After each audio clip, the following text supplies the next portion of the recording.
Okay, so 71 students.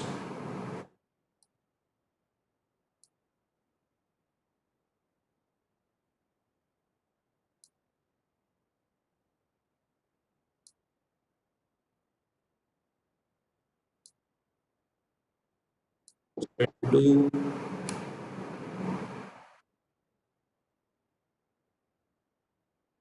Chaitanya, can you able to hear me? Yes, sir. Chaitanya, good. Okay, Navya. Yes, sir. Yeah, fine. Okay. So what I'll do next is let me take the attendance. Shall I proceed? Yes, sir. Yes, sir. Okay. Yeah, those who are now who have joined and those who are online, please respond your roll calls starting from EC section A, roll number one onwards.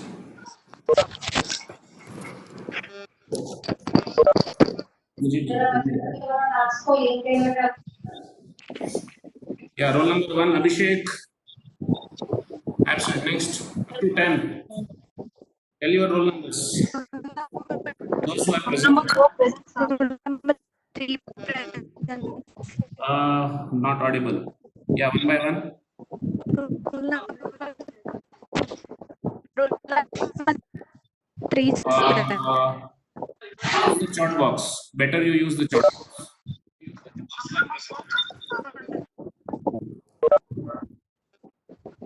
Roll number four present, sir. Yeah, roll number four. Use the chat box. Drop your numbers there. Number two is present. Making sure that I'm also responding. Roll number three is present. Next, four is present. Five is present. Eight is present. To 10, anybody else? Fine. Nine is present. 15, 10 to 15, 11.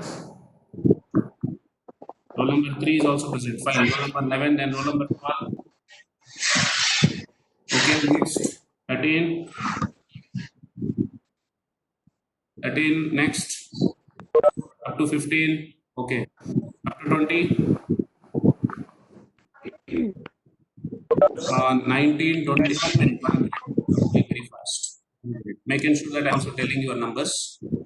Yeah, after 13, 19, Yes, 20. sir. 19, 20, then 17, and 15, then 16, and 55. After 55 is 17, okay, 24, 53, 24, 53. No, you are entering entire numbers. Okay, after 53, 26. No, no, please, up to 20, I said. Up to 30, up to 30. You do one thing, drop your numbers in the chat box. I'll consolidate later. Those who are present, drop your numbers. Your name and your number will be matched. So, fine. So those who are all joined from section A as well as section C, drop your numbers first. Names are not necessary, only roll numbers. Fine. Yeah, name and roll number. Fine. Okay. Okay. Still people are coming in. 84. 84 students are present.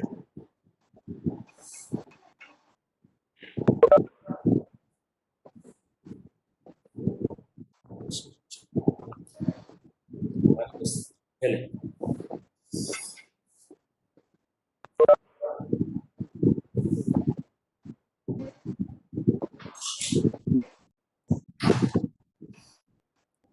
Okay, 45 is present.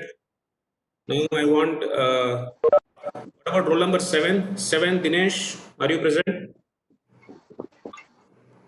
Dinesh, 154, Balaji,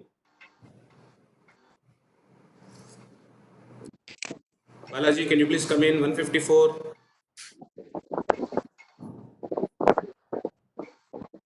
154. 59 Venkatesh. 59 Venkatesh. No, not present.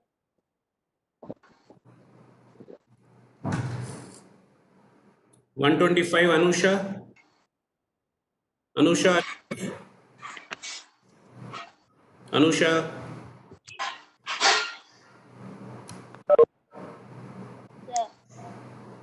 Anusha, are you there? Yes, sir. Yeah, good. Good. 159. Okay, what about 154? Balaji. Next, 160. 164. Present? 164. Chanchula. 125. Okay. 164. Yeah, she's present. Okay, good. Fine. So, hope my voice is audible. Shall I proceed? 25 students are present. So let me start ahead. Sir. Yeah, let me start ahead with the class. Sir, 147 present, sir. Come again. Come again. 147. 147 is present. Okay. 147. What is your name? Pavan, sir. Pavan, sir. Pavan. Pavan. Yeah, yeah. I forgot your number. Yeah. How are you, Pavan? Where are you? Yes, I'm in village, sir. Village. Okay. Connectivity, no problem. Internet is coming. Yes, sir. Yes, sir. Okay. So, hope everybody are fine. Everybody still are joining. Ask them to join your friends. Mainly 86 students have joined. As of now, 86 students have joined. Fine. So let us proceed with the class. Is the chat box is visible still?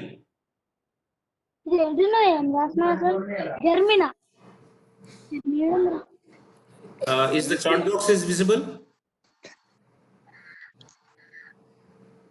Can anybody respond?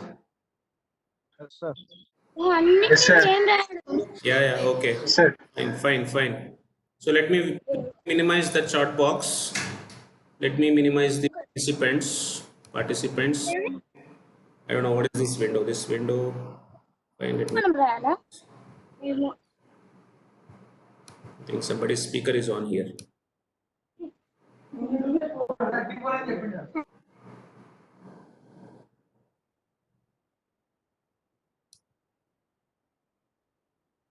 Okay. So let us go through our regular syllabus. That is, I mean, the last class, if I do remember, for both section A and section C, I think we have started inheritance, isn't it? So under inheritance,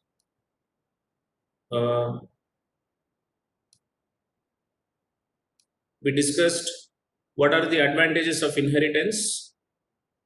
Okay, so this is the agenda that I have planned. Attendance I have just taken. I presume and I assume that everybody have entered your roll numbers in the chat box. Okay, so if at all those who have joined or those who will be joining later, I'll again remind in the last to enter your roll number against your ID, that is your in the chat box. That will be considered as the attendance. Okay. So let us go through the revision of the concept of polymorphism. Then we have actually completed the concept of static polymorphism. And in today's class, we will look into the details of dynamic polymorphism, virtual functions, pure virtual functions, and abstract base class. Okay. Shall I proceed? Yes, sir. Okay. So what is the advantage of polymorphism in C++? What is the advantage of polymorphism in C++? Let us revise once.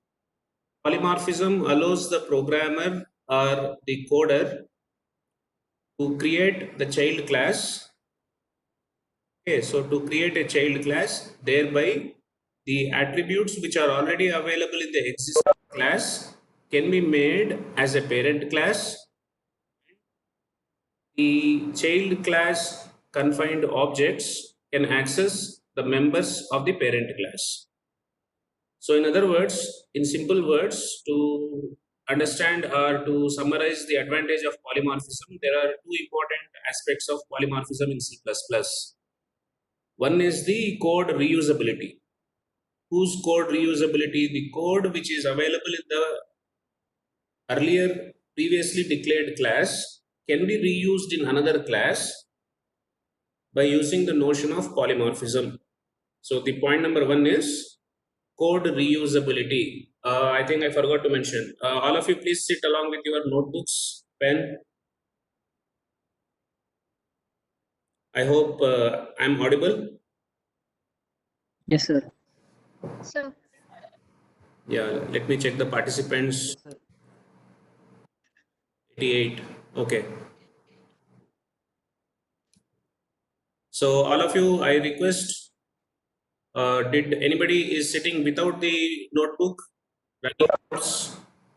So please make ensure that you are sitting along with the class notes, and I'm going through the content what we have already discussed in the class in order to maintain the continuity. Okay. So is there any student who is not having the notes? Please take 1 or 2 minutes. Leave your system, bring your notes, take your pen, and then sit next to your system or next to your mobile phone, wherever you are comfortable. Okay?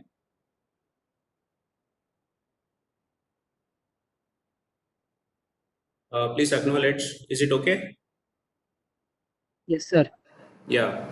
Yes, sir. So as I was saying, what are the advantages? What is the main concept of polymorphism? Polymorphism in C++ addresses mainly two things. Point number one is the code reusability. Point number two is it addresses mainly the code maintainability as well. Okay. So one is better code reusability and second is better code maintainability. So let me re-justify what is the meaning of code reusability.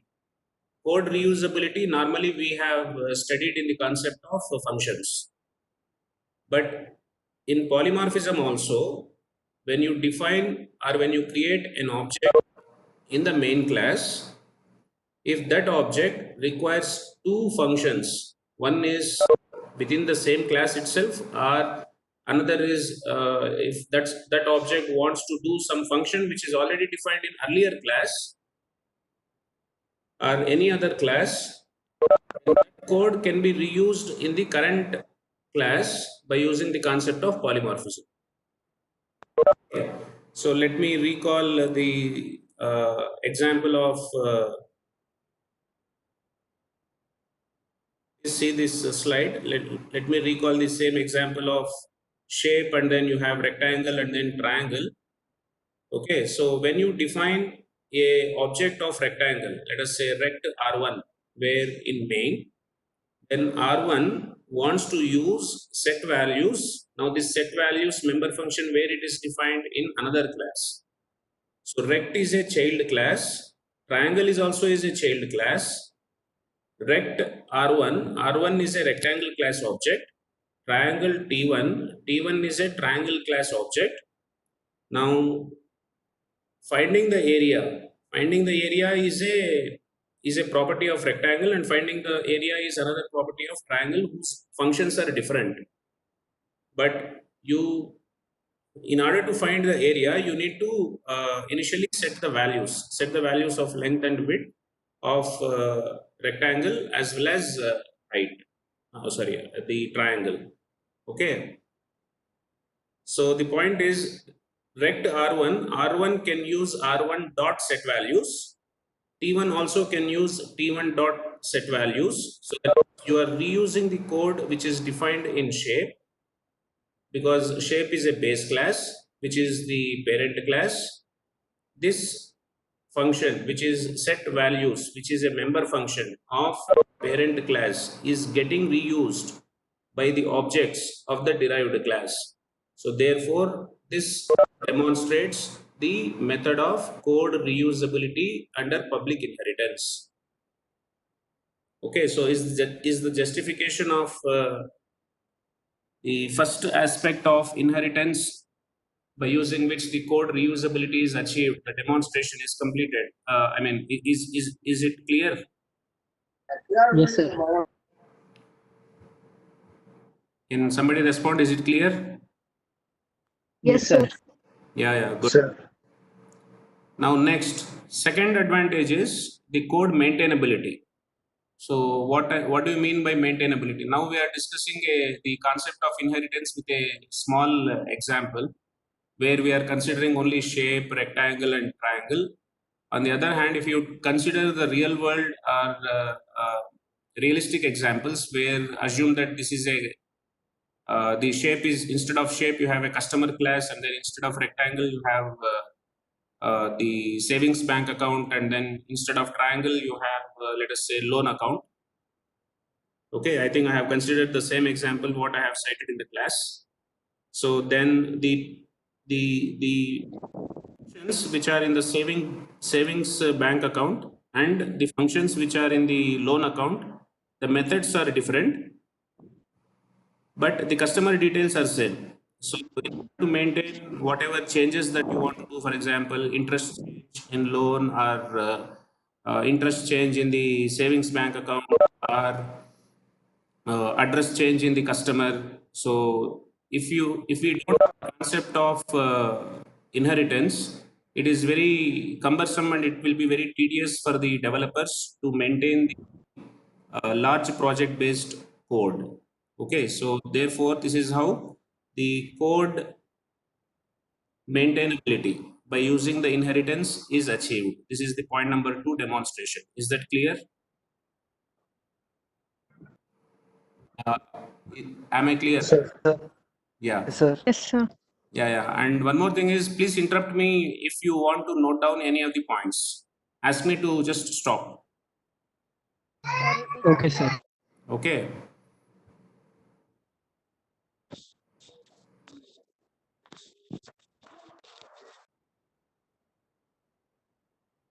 So after understanding the concept of the inheritance, we have also studied what are the different types of inheritances. Let us directly go to the programming aspect of this inheritance with shape as the base class and with rectangle and triangle as the derived classes.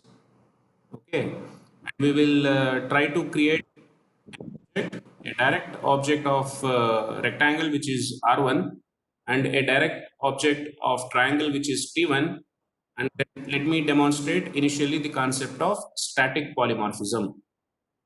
Okay, now before that in C++ IDE, this is another difference. You have the concept of inheritance which is there in C++ and it is not there in C. Okay, so inheritance is classified in the polymorphism is classified into two types: static polymorphism and dynamic polymorphism. Under static polymorphism, you have function overloading. Second, you have operator overloading. Under dynamic polymorphism, you have virtual entities. So under this, you will have virtual functions, then virtual classes. We will be covering this dynamic polymorphism, point number 1, which is virtual functions in today's sessions. Okay, and second is the templates. Templates also, it can be function templates or templates. Okay, let me open chat box. If anybody once again repeat what to repeat. Please use audio because I have minimized. Repeat once again, Anusha. Okay. I think I have repeated. You have replied me back quite a long time. Fine. I suggest you please use audio because let it be clear to others also. Okay. So are the are the classifications of different polymorphism properties in C++ is clear. Polymorphism, you have static polymorphism, you have dynamic polymorphism, and we have completed static polymorphism.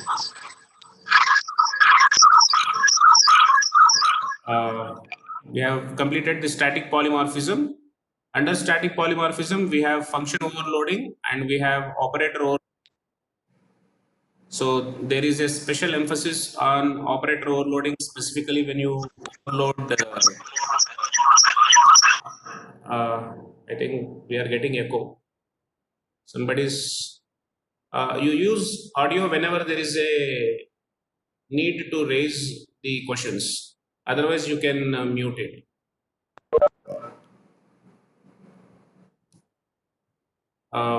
Okay.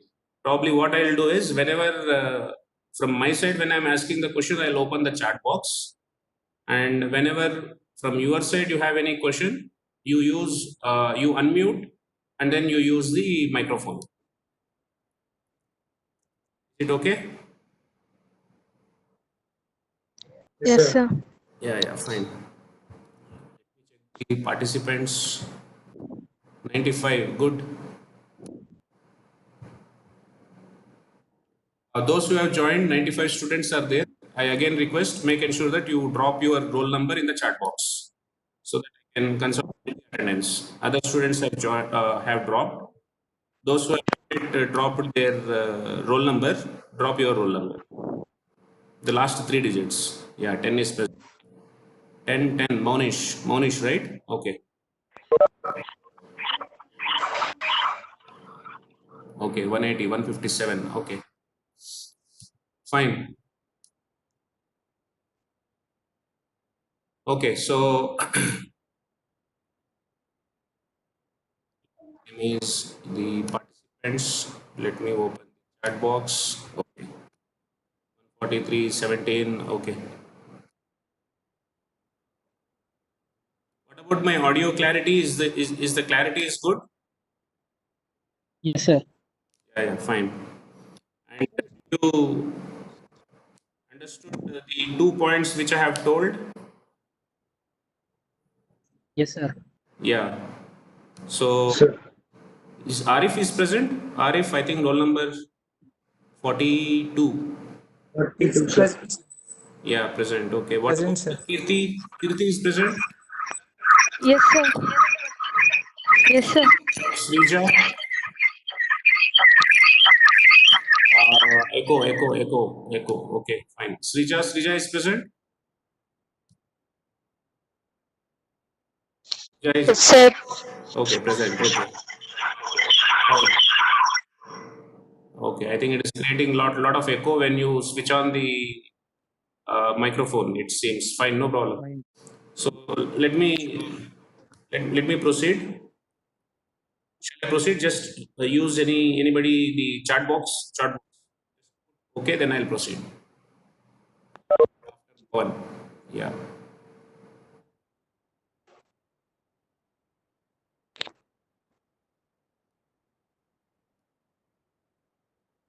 Okay, fine. Fine. So let me minimize the participants window. So let me again re-summarize.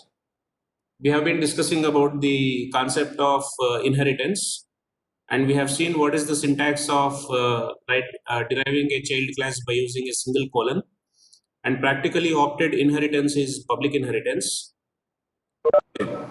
So the advantages that we get under inheritance are 2 points. Point number 1 is code reusability. That means you are reusing a member function that is defined in the base class. And second is the code maintainability. So by considering a simple example of shape class along with rectangle triangle, we have demonstrated how the code usability is happening in inheritance. And by taking okay.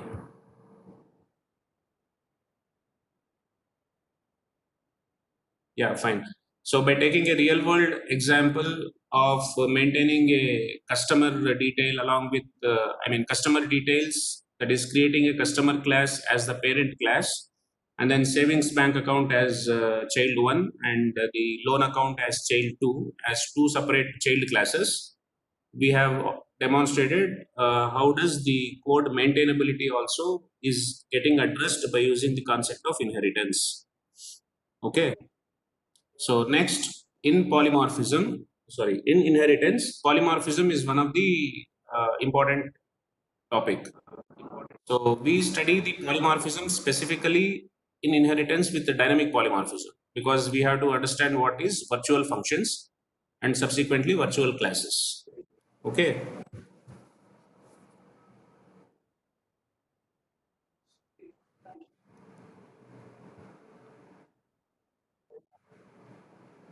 Yeah. So now what we will do is, let us take the example of in shape class, then rectangle, and then triangle. Let me initially demonstrate what is the concept of static polymorphism. So shall I proceed? Please use the chat box. Anyone of you? Okay, fine, fine.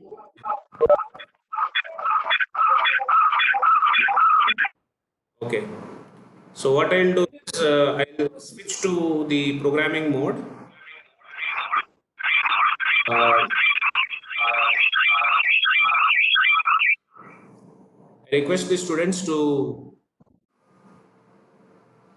mute your microphone, and whenever there is a need, you unmute it and then you raise it out. I'll open this chat box so that you can raise it out here.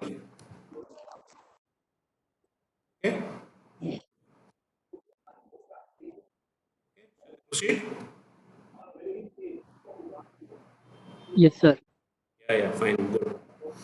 So let me create a new file. I hope you are sitting along with your class notes. So now this is April 5 for program 1, which is a .cpp code. There is start editor with the template code. Then okay.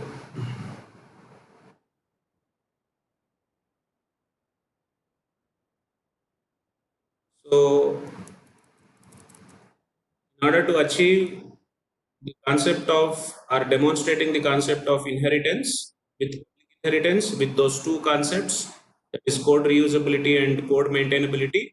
For this example, with the shape as a base class and rectangle and triangle as the child classes, now I'm going to program it. Okay.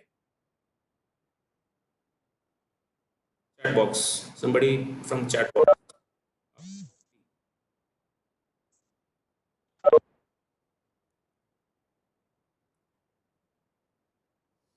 Shall I proceed programming? Okay. Yes. Naga says Sannit Rao. Yes. Okay.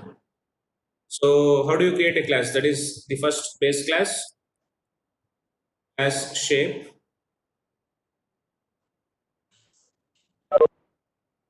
So all of you please observe the program first, and once the program is completed, then I will allow you to. Then you can take time to note down the class notebook. This is we have already repeated. We have already discussed the static binding, but I'll be using the same program in order to demonstrate the concept of dynamic binding. Subsequently, other important definitions are necessary to understand virtual functions. Okay. Okay. Anybody after my class? Okay. Chat box. So let us start the access specifiers in base class. Remember the semicolon. Remember the semicolon in class. Protected.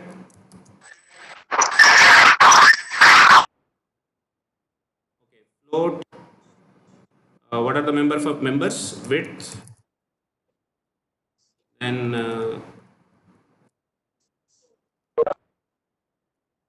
Voice రాకుండా ఏం చేయాలి Next float is length. Or I think I have to consider height. Fine. Width and then length. Fine. No problem. Next, use public member functions.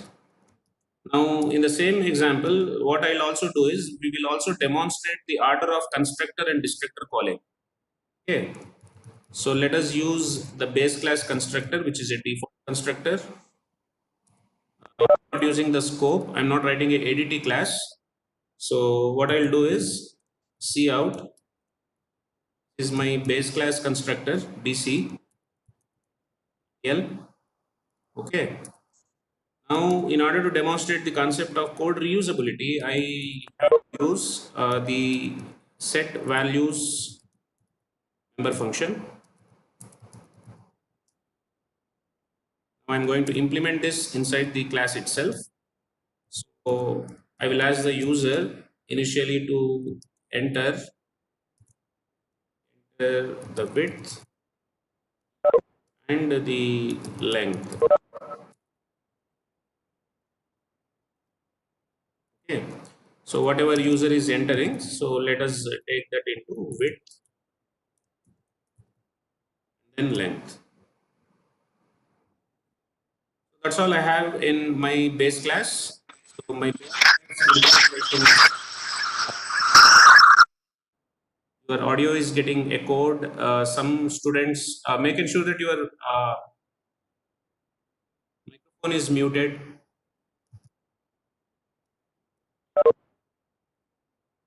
Okay, so base class is done. Is it okay? Now in the base, Sir, about destructor. you only mute all mics. How do I mute? Do I mute? It's how do I mute? I don't know. Sir, in the base class with destructor, sir. Base class destructor. Fine. So let us proceed. I'm not having any problem now. Audio, I'm not having any problem. Is my audio is audible? Yes, sir. Yeah, fine. How many participants? Let me check. 96. Okay, good. Okay. So let us write the destructor. That's correct. I have not written the destructor because order of constructor as well as destructor both I need. So it is shape of void. Now what I'll do is I'll write C out. Now this is my base class destructor BD and NDL. Okay, so I have a base class constructor default. I have a default destructor. Notice that only constructors can be overloaded, destructor cannot be overloaded, which we have already discussed. And this is not a ADT class.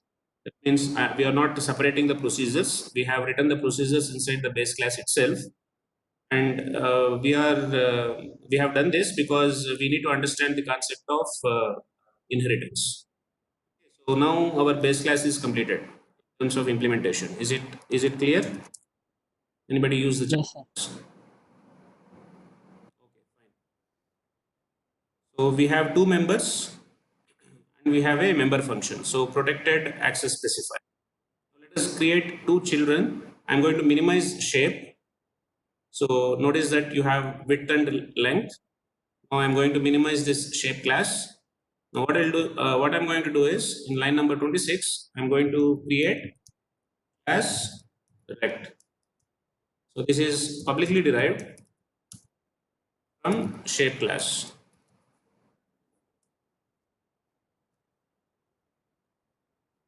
Okay, so this is the rectangle class. Let me also create another class that is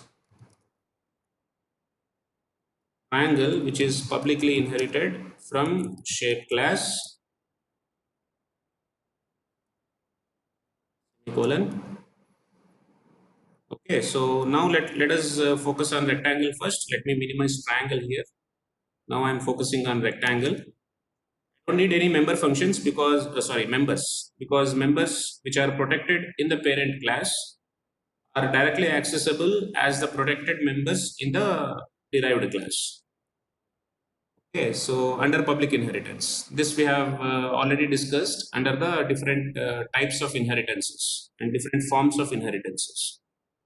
And one more thing is, if I have Yeah. If I have a member function which is a friend, if I have a member function which is a friend in the shape class, can I reuse that friend in the, can I reuse that friend function in the child? Yes or no?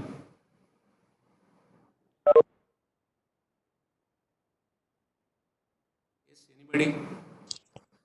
Yes, sir. Vishnu says yes. No, Vishwanath. Vishwanath. Okay, anybody else? I think this I have not raised in the last class, if I remember correctly. Anybody else?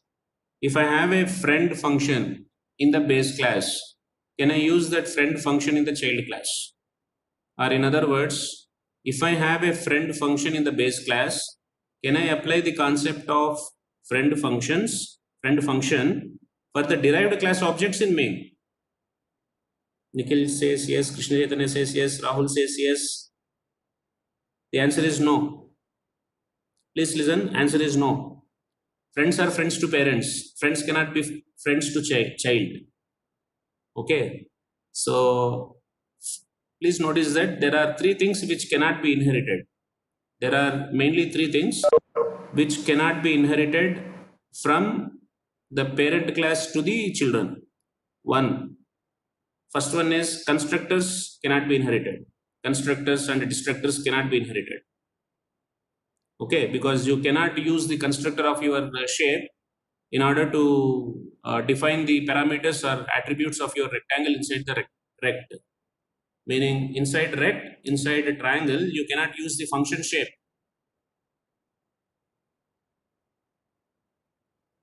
Point is clear. Constructors cannot be inherited. Next, point number 2. Friends cannot be inherited. Friends are friends to parents. Friends cannot be applicable to your child class objects. Very, very important.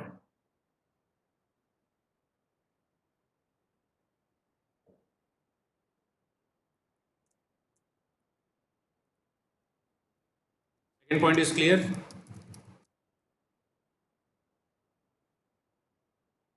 You have a friend function here. Sir. Friend here cannot be a friend, not visible properly. Let me, yeah. Friend here cannot be a friend to the child class objects in main.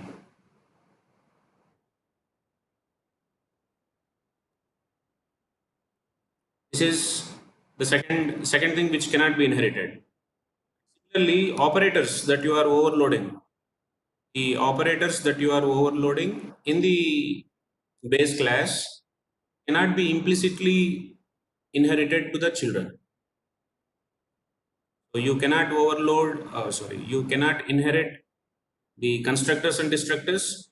You cannot use friends, and you cannot also extend the concept of operator overloading for the operators to be applicable on child class objects.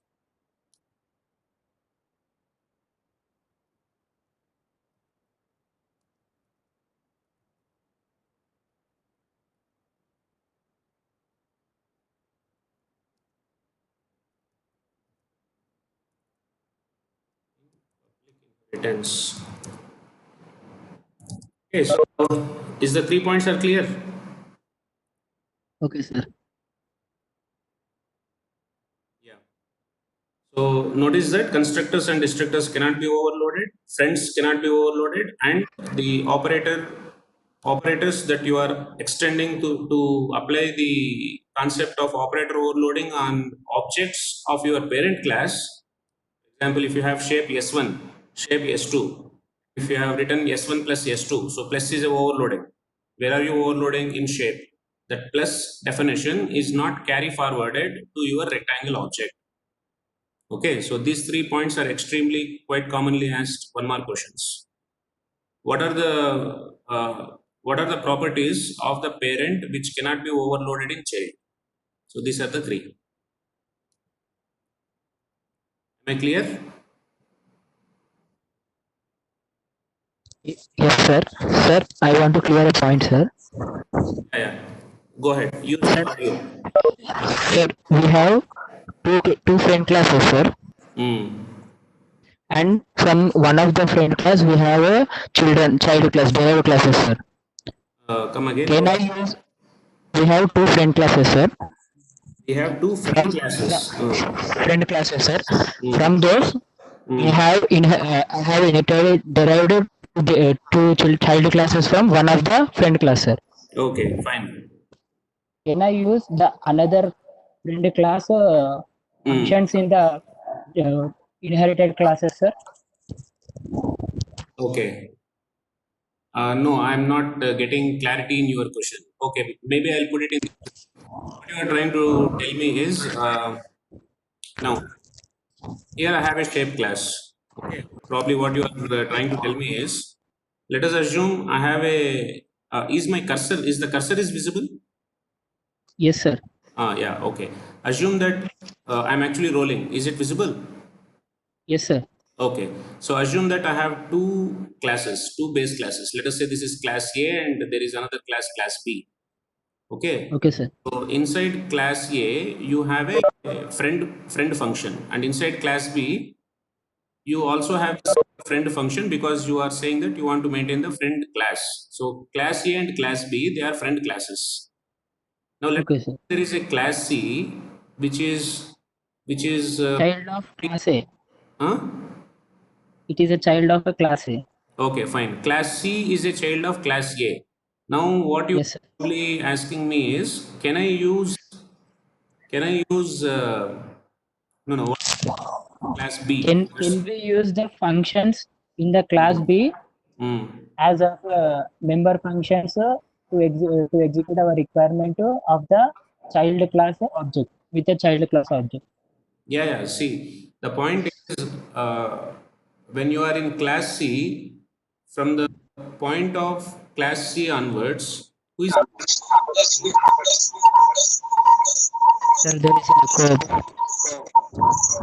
the parent of class C is A. Yes, sir. Okay, see, let me again repeat the scenario. You have class A and class B, Yes, sir. class B, which are friend classes, and you have a class C. Now, class C is a some of you have to uh, what is that? The microphone. Please switch off the microphone. Yeah, let me again repeat the scenario. You have class A and class B. Now, class C is a direct child of class A. So Yeah. as far as class C is concerned, when you create an object, let us say CC, you can Yes, sir. you can reuse the entire members which are not private, meaning public as well as protected members of class A, and class Okay, sir. objects will not get anything from class B. Okay, sir. Okay, Okay, sir. and Okay, sir. class C object can also use any member functions which are available in class A other than your friend function. Okay, sir. Okay, sir. Okay. Okay, sir. Yeah. So let me go back to the program. We check the participants. 97. Good. Okay. So where are we? We are in understanding the first order of constructor as well as constructor calling. Okay. So let me minimize this. Now let us start coding the rectangle class. I need public member function which needs to return a float. The member function is get area of void. So since it is a small implementation, I'm again not considering the ADT implementation. That is a procedural abstraction I'm not doing. So directly I am returning area. What are the members? What are the members? Let me check. Let me check the shape, width and length. Okay, so width multiplied by length. Moreover, yeah, I need to cross verify the order of constructor and destructor calling. So rectangle is default constructor of void. So in this, see what I will do is rectangle class constructor RC, okay, or maybe CC1, use RC, that is quite better because I'll be using TC. So RC is a rectangle class constructor, NDL. Now let me also keep the destructor effect of void. Now see out is my rectangle destructor RD. Okay. So my rectangle class implementation is completed. So is it okay? Any doubts as far as implementation of rectangle class is concerned with the default constructor and default destructor? Can anybody respond on chat box? Okay, fine. Fine. Now what I'll do is let us start triangle class. So in triangle class, okay, in triangle class, let us use what public. Again, I have to use get area member function. Then different policy based code with width divided by length divided by 2.0 semicolon. Then triangle destructors. Let me keep a destructors void. Now this is out triangle class destructor TD and default destructor triangle.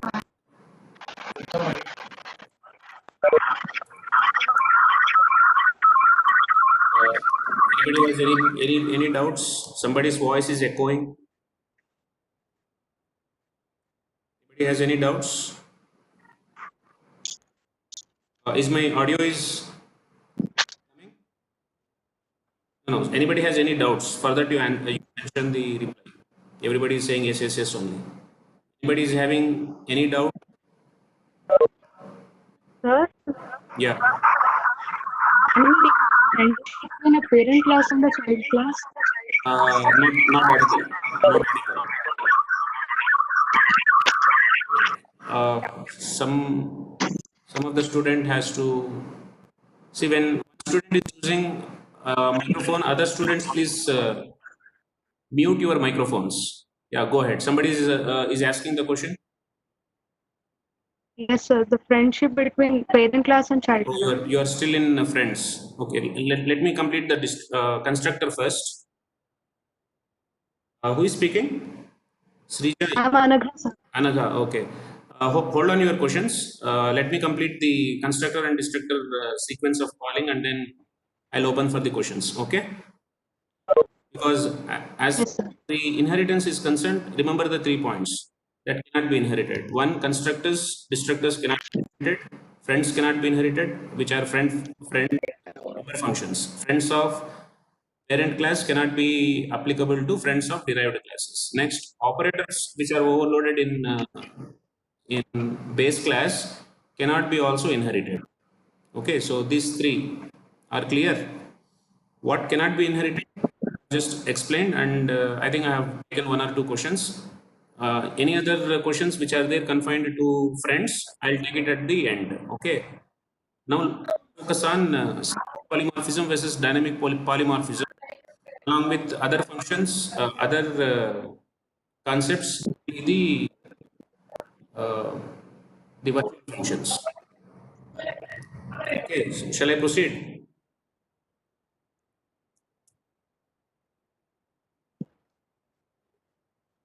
Okay, fine. So voice is breaking sometimes. Rupashri. Somebody acknowledge the voice is breaking for others also. Is my voice is clear? Rupashri, how about my voice now? Sometimes it is breaking. Okay.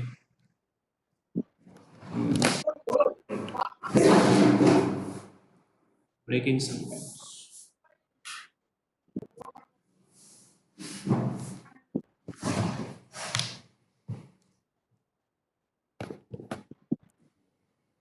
Now, can you please check now whether my voice is coming properly and it is clear?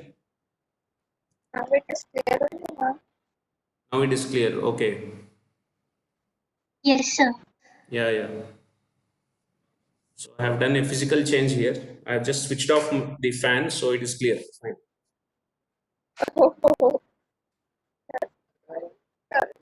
Okay, so let us complete the triangle class default constructor. This is what?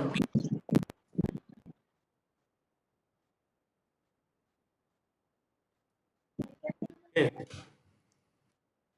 So rectangle class implementation and triangle class implementation is completed.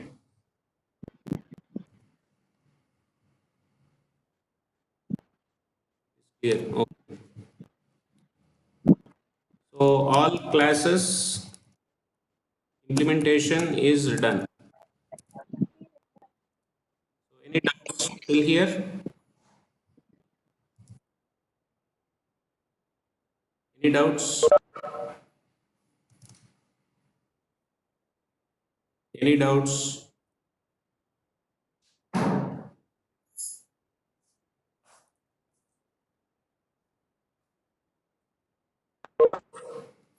Yes, any doubts? No doubts. Okay, fine. So let us start at main. Let us go to main. Now let me take rect R1. Now this is a direct object.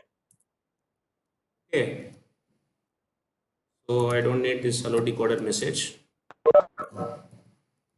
Now let me use getch. Okay. So what is the implementation we have done in shape class? Just go through this. You have width and length, and then you can use set values member function, code reusability, property of code reusability. So before asking the user, so let us tell to the user that what is he entering. So enter angle width and length. Now R1 dot set values of where the set values member function is written, it is in the base class. Who is R1? R1 is a object of derived class. So derived class object is binding a member function which is sitting in the base class. This is the demonstration of code reusability. This is the demonstration of code reusability. Okay. So now once you have asked the set values, let us directly print the area of rectangle. Area of rectangle R1 is equal to, so you can use R1 dot get area of. Fine. So I have created one object which is a rectangle object, and then let us compile this. Shall I proceed? Participants. Good. Okay, so let us compile this.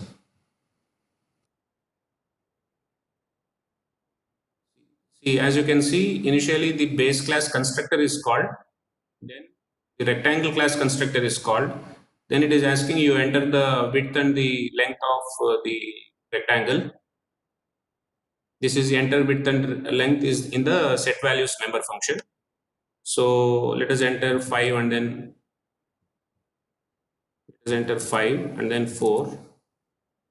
So area of the rectangle is 5 into 4, which is 20. Now this rectangle area calculation is a member function which is written only in the derived class. The point is, first is when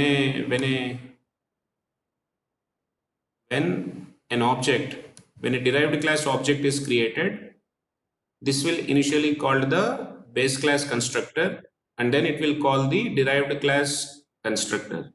And when the program is getting terminated, then initially it will call the derived class destructor first and then the base class. Okay, so rerunning the same example, first base class constructor, then derived class constructor, then derived class destructor, and then base class destructor. Now this is an example of static binding.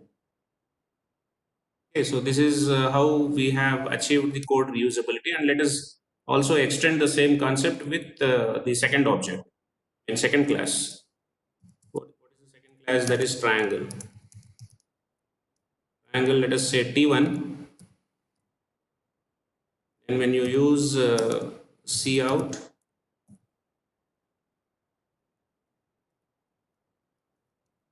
enter for triangle.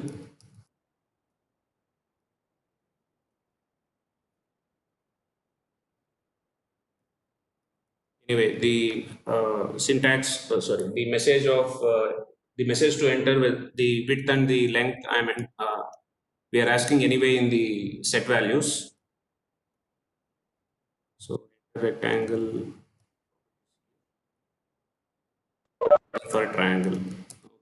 So here T1 dot set values of. Now let us write a statement saying that the area of triangle, that is T1, equal to T1 dot get area of.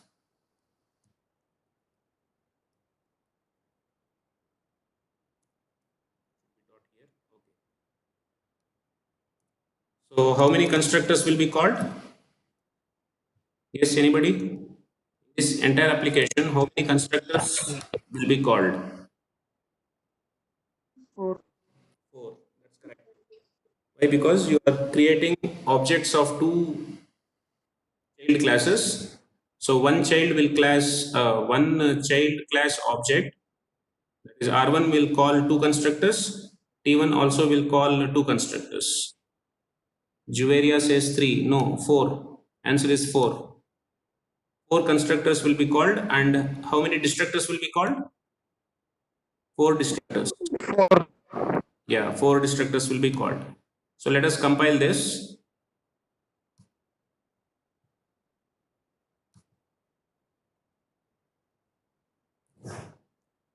What has happened?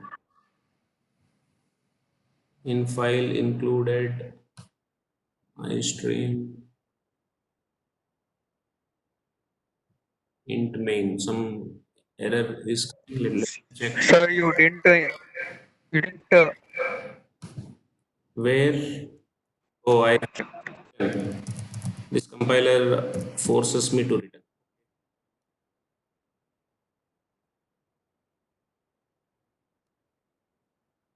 Yes, anybody, where is the problem?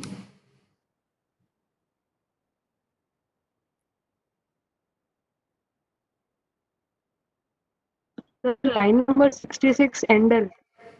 NDL, okay. Anush is requesting to annotate the shared content. You cannot control the shared content unless you stop on window. Yeah, you're saying something. Yeah, here NDL. Fine, that's correct. Let us rerun this. Yeah, so initially base class constructor and the rectangle class constructor. We take 4 and 5 for dimensions of rectangle. So it has displayed 20, which is the area of rectangle. Then again, base class constructor, this is for triangle. Okay, so let us enter probably 6 and then 8. So this is half of 6 into 8. So that is 24. Then notice that the destructors are called in the reverse order, the way that the constructors are called. First base class constructor, then rectangle class constructor, then again shape class constructor, then triangle class constructor, then triangle class destructor, then base class destructor. This will disalocate the memory for triangle. Then destructor of the rectangle class, and then the destructor of the shape class. Okay, so is it clear? So what is that we have completed? We have completed the concept of code reusability and the static binding. This also is an example of static binding. Static binding of whom? Static binding of member functions which are derived in the base class, which are binded to the derived class objects. Demonstrate how the derived class object can be statically binded, or demonstrate the concept of code reusability.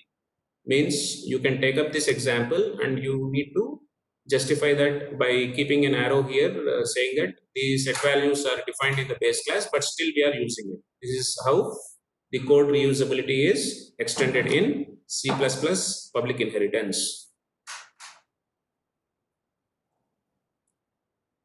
Am I clear?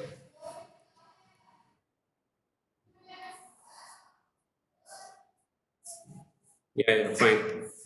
Now, code maintainability demonstration is not required because unless and until we are the coders don't get involved into the real world problem, we can't appreciate the importance of code maintainability. As I have cited in the example of the customer class and then savings bank account and the loan account, unless and until we implement it, it will be very hard to demonstrate practically. So therefore, if a question is being asked, how do you demonstrate the example of code maintainability under inheritance, then the theoretical write-up which are written in the form of points is more than enough, with clearly illustrating the example with 3 classes. One class you can keep it as a customer class, then 2 child classes you can mention it as a the savings bank account and the loan account. Okay, so that write up itself is clear. That is enough. So am I clear?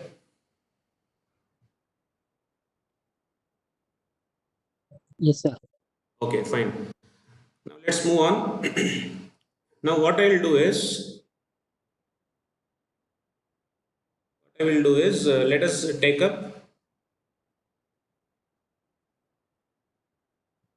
a pointer to the base class.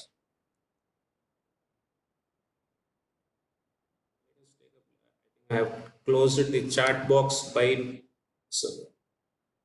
mistake. What I'm doing is, let me take shape star S1. Initially, let us assume that this is pointing to nobody. So the first question here is, I have defined a pointer to the base class. So shape is a base class. Will this call any constructor? Will this call any extra constructor? Anybody can answer? You have now inherited only member functions. Yes, that is correct.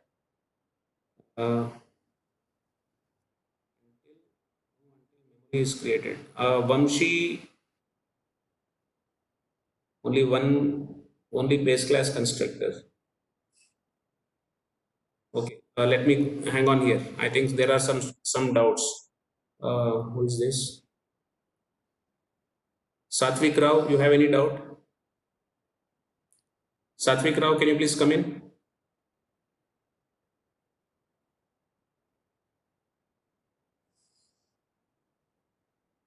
Satvik Rao, No, sir. No, sir. Got it. Got it. your voice is not audible. Can you? I think you have to be a little more closer to the microphone if you are using a laptop or cell phone. Got it, sir. Got it. Got it? Is it? Yes. Okay, Satvik Rao is clear. Then there is another doubt raised by Vamshi. Vamshi, you are clear? Memory, in terms of memory. You want me to repeat in terms of memory?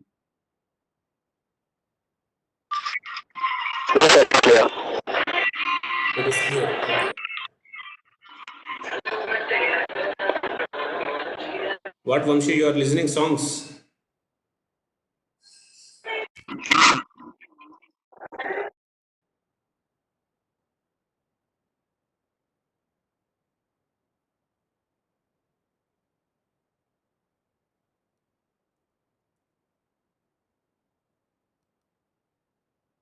Yes, uh, is my voice is clear? Am I audible? Anybody please respond? Yeah, fine. Now let us fine. Okay. What about Diksha? Roll number 6, she is present. Diksha,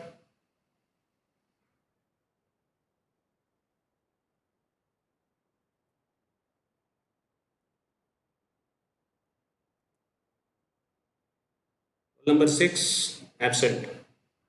Absent. Okay, fine. No problem. It's okay. Next, let us proceed. Now I have taken a pointer to the base class. So how many constructors or extra will be called in this application? Anaka says 1. Anybody, any other answer?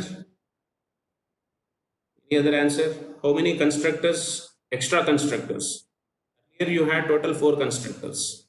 Now how many extra constructors? 0. Anush says zeros. 0.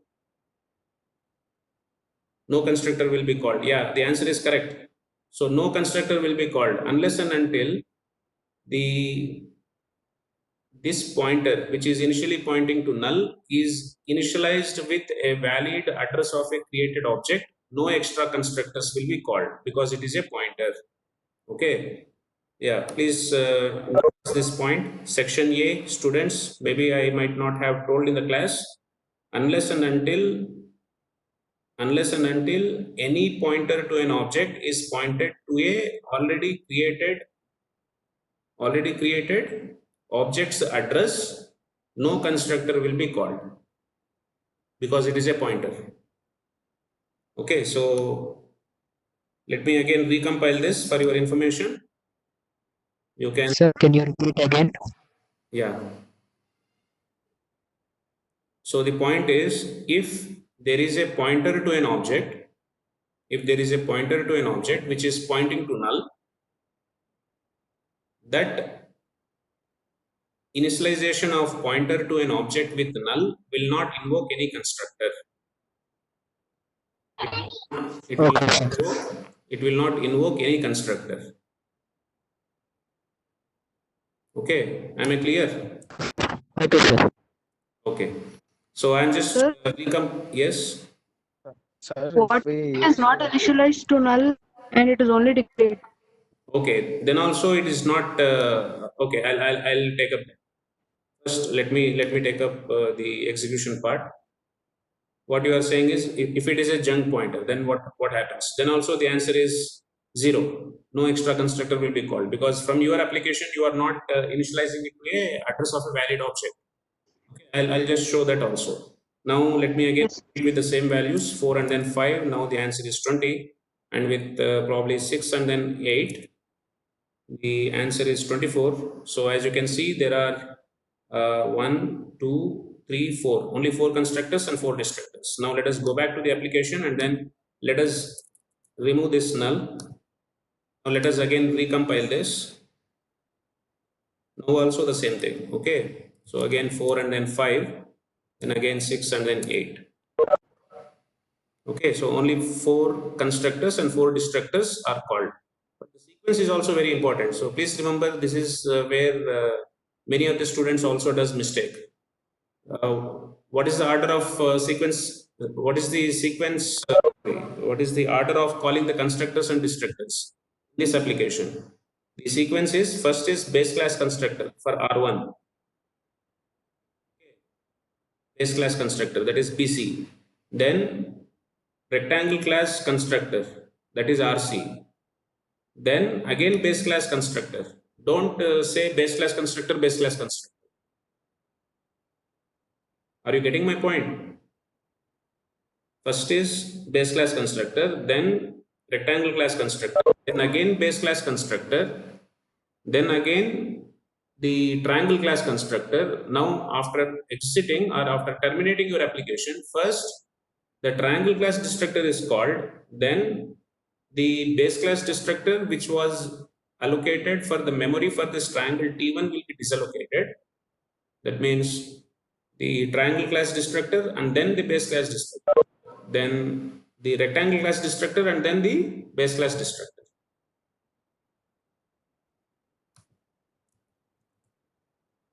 Is it clear?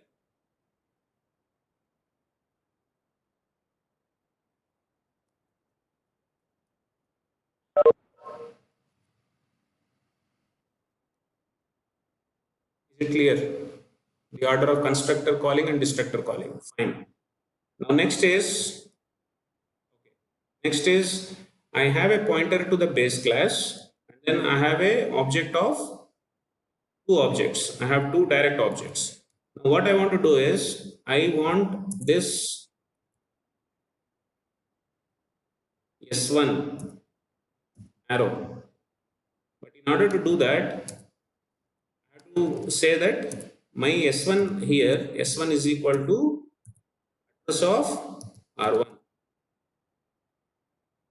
What am I doing? We are initializing pointer to the base class with the address of the derived class object. Now notice that this R1 is a rect type, S1 is a shape type. Now here you may ask, how is this initialization is legal? How is this valid? Because this is a different data type, this is a different derived data type. The answer is it is legal because we have opted the notion of inheritance. Notice that the reverse is not possible. That means you cannot use a rectangle type pointer which can point to the address of shape. That means a pointer to the base class can point to the address of the child, but vice versa is not correct. A pointer to the base class can point to the address of the derived class. On the other hand, a pointer of the derived class cannot point to the address of a base class. Are you noting down?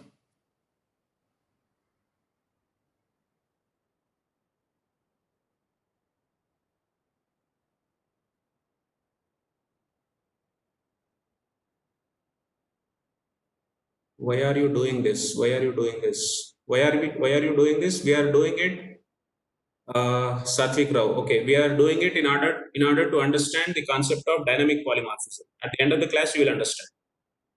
Okay.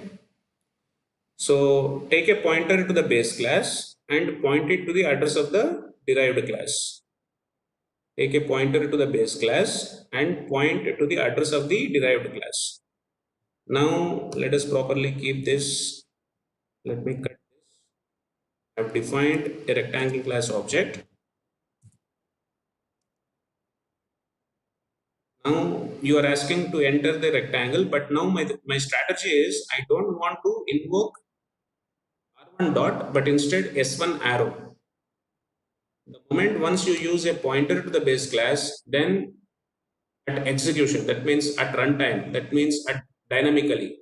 So that means how do you get the property of dynamic polymorphism will come into picture. Now before I proceed, please notice that the earlier demonstration what we have done is static polymorphism. Why is it static polymorphism? Because here you have used R1 dot get area. In R1 dot get area, you are getting the product of, you are getting the area of rectangle. And the same function, which is get area, which is binded to T1, which is at compilation time, is behaving differently. So therefore, there exists a polymorphic property of get area, which defines two different procedures. Okay, which defines two different procedures. One in line number 68 and another in line number 72, whose property, that means whose procedure is already known to the program at the time of compilation. So therefore, a statically binded member function A statically binded member function which has different implementations inside the children is the demonstration of static polymorphism. Now notice the default polymorphism, it is not static, it is dynamic. So first of all, is the static polymorphism is definition is clear?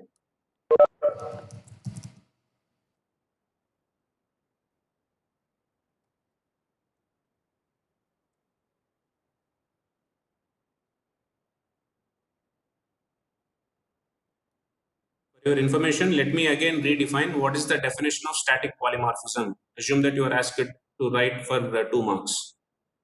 Static. Okay, so first point is static polymorphism is the property which is achieved in public inheritance. Okay. So what is static polymorphism? It is the mechanism of invoking, the same member function which are binded with two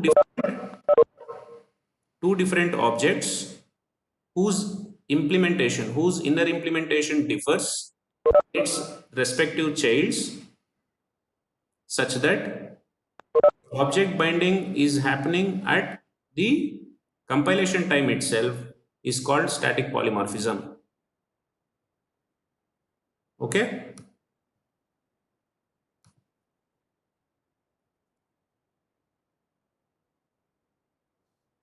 Shall I proceed?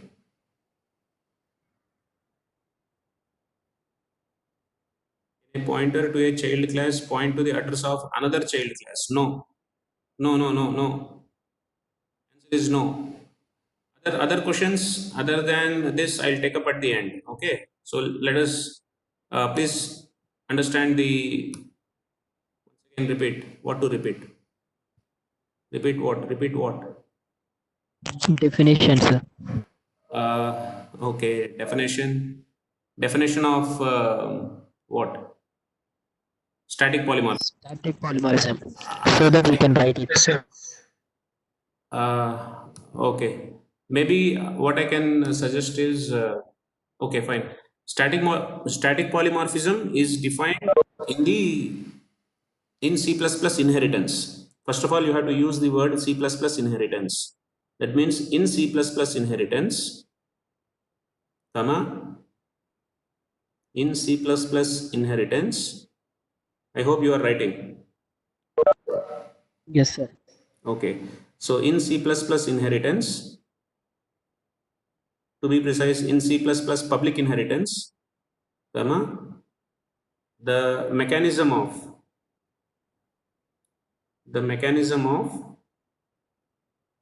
binding a member function, the mechanism of binding a member function with two different implementations, binding a member function with two different implementations in child classes, with the two different implementations in the child classes using the direct objects of those child at compilation time, using the direct objects of those child classes at compilation time is called static polymorphism.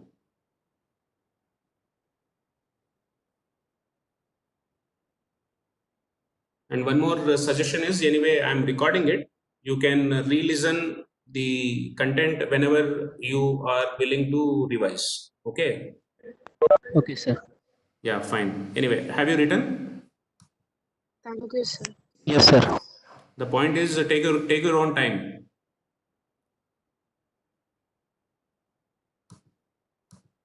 Okay, so now we are going to the dynamic polymorphism. So how do you get the dynamic polymorphism? Again, the first point is dynamic polymorphism is the concept which is achieved in public inheritance.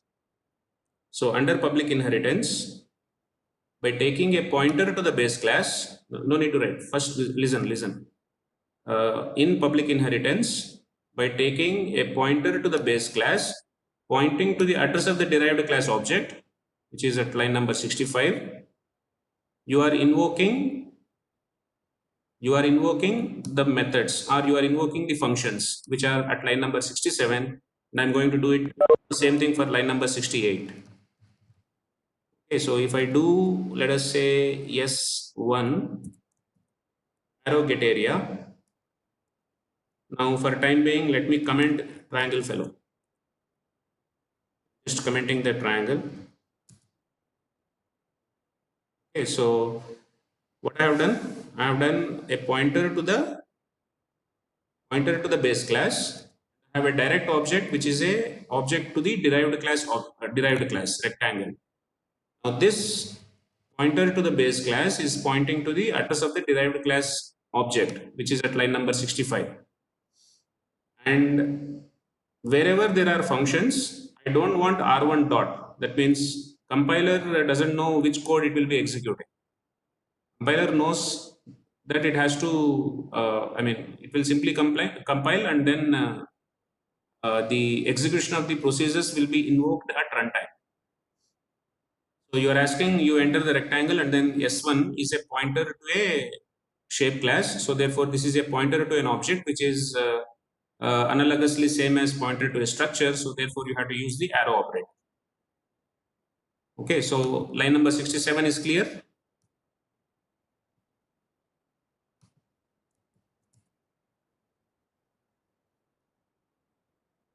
Yes, okay.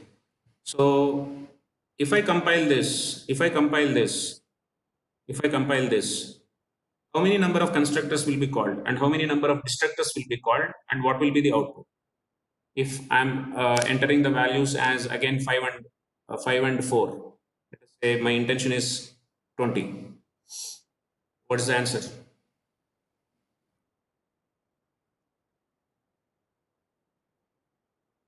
How many constructors will be called? 2 constructors. Anybody, any other answer other than 2? Any other answer other than 2? The answer is 3. No, 3. How will you get the third constructor? Okay, maybe you are taking S1. Okay, S1 is equal to address of R1. No. Okay, you are saying 3. One is, Abhigna is saying 2. Okay, so the answer is, you'll get an error. You'll get the error. Sir, because of doesn't exist of area function in shape class, sir. Yeah, because there is no get area member function which is defined in the shape class. There is Okay, sir. get area member function which is defined in the shape class. Why? Because at the time of compilation, the compiler will simply see, or it will simply look whether there exists a definitions which you have used as functions to call by using the indirect means of S1. That means in line number 67, you are using set values. Set values must be there inside shape. Is it there? It is there. Isn't it? Set values is there in shape. Now in Yes, sir. line number 68, get area is there inside the shape? No. So you will get an error in line number 68. So let us compile this. Let us cross verify that you will get the error. It's taking too much of time. Let me close this, and again let me compile this. Yeah, see, as you can see, there is no member function by name get area inside the shape class. Okay. So, but our intention is we don't need get area for shape class, because how to find the get area in shape class is it is a shapeless class. Okay, so the point is the program is not allowing you to compile properly, because even though your intention is to get the area of rectangle, you will get an error. Why? Because at compilation time it applies the concept of only static static polymorphic property wherein even though you are invoking S1 arrow get area, it expects get area minimum to be placed inside shape class. Otherwise, your program cannot be compiled. Okay. Am I clear? Okay, sir. Am I clear? Anybody from section A? Yes, sir. Participants 96. Okay, good. Yes. So what I have to do is I have to define the get area member function where inside the shape class. Now here I'll get a problem. If I use get area member function of shape class, let us write some default return type. Let us say 1.0. Okay. Now let us revisit the same problem. What are we doing? We are taking a pointer to the base. We are taking a derived class object. In line number 69, we are saying that the pointer to a base class has to point to the address of the derived class, which is equal to address of R1. And then you are asking to enter the rectangle values and then you want to print the area. Now, will you get any problem in terms of compilation? Sir, I can't see the screen. Sai Krishna. Is it same for the others? Is the screen is visible? Visible, sir. Is it visible? Yes.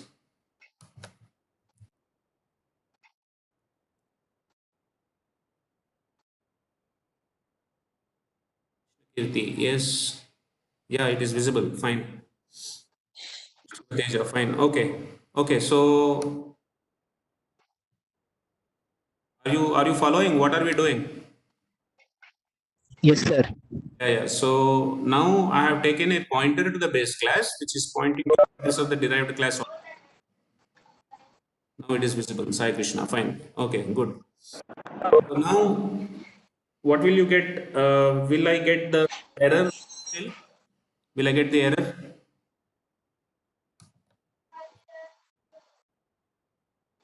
Will I get the error? No, I will not get the error. That's correct.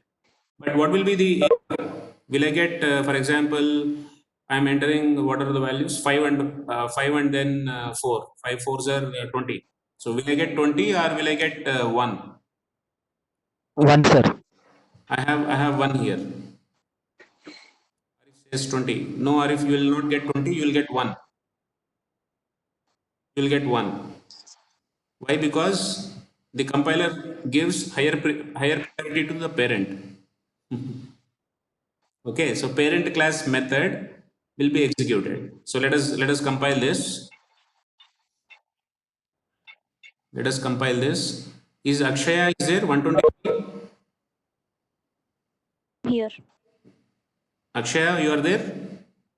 Yes, sir, I'm here. Yeah, fine. You are able to follow? Sir. Okay, good. So 5 and then 4. See, as you can see, the area of the rectangle will be 1, which is now not correct. But somebody said there will be 3 constructors which will be called. No, the answer is only 2, because even though when you are saying that S1 is equal to address of R1, the constructor which is belonging to R1 is already called. So there is no point in recalling the same constructor only because of reinitialization, which is in line number 69. Am I clear with that point of extra constructor which has been raised by one student instead of 2 to 3? Yes, sir. Okay. Okay, so it is immaterial. Yeah, fine. It is immaterial. Which is immaterial? It is immaterial whether how many times your pointer is pointing to different objects. That many times the constructor will not be called. If the object is created, only at the time of creation of object only you will get the constructor calling, not at the time of initialization. But yes, there is another ambiguity. For example, in line number 68, I have written rect R1 in line number 69. I have written S1 is equal to address of R1. Now what if I do? If I write rect R1 first and then shape star S1 is equal to address of R1. That means declaration and reinitialization, if I am doing it at the same time, then you will get again the two constructors only. But notice that you are declaring a pointer and also you are initializing. Initialization merely doesn't imply that it is calling the constructor once again. Okay, so I hope I am clear.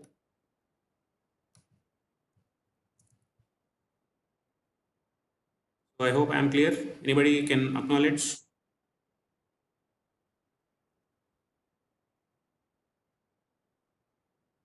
It's already 7:40, is it? No, I'm sorry. Okay, fine. So now let us go back to our example.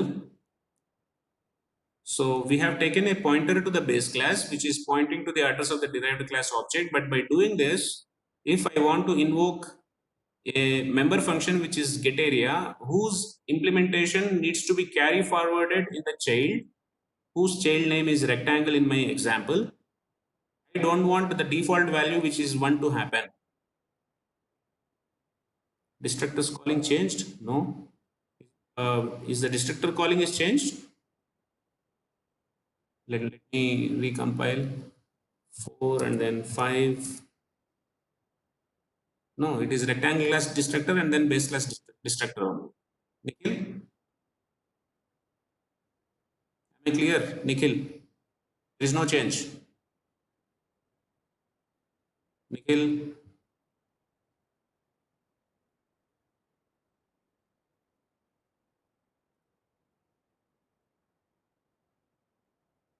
Nikhil, are you there?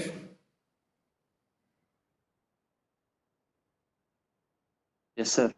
Yeah. Am I clear? Yes, sir. Okay. So our next point is I don't want the default value to be carry forwarded to the line number 72. So line number 72 is executing the parent class member function method, which is giving away as 1. Okay, so in order to do that, what you have to do is you have to keep this function as virtual. In line number 21, when you keep this as virtual, then what happens is at the time of compilation in line number 72, you are asking to compile S1 arrow getArea, saying that you use getArea for time being, okay, whose function implementation can be carry forwarded to the child. As of now, you are defining a default function with 1.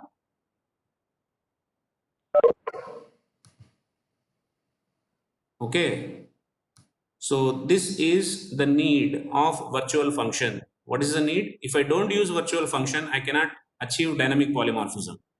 Why? Because in order to achieve dynamic polymorphism, I have to take a pointer to the base class. When I take a pointer to the base class, then using that pointer only, I have to invoke the member function. If I try to invoke the member function using the pointer to the base class, then it will give me an error saying that there is no function definition inside the base class. So if I write a default member function inside the base class, then only that default member function will be getting executed.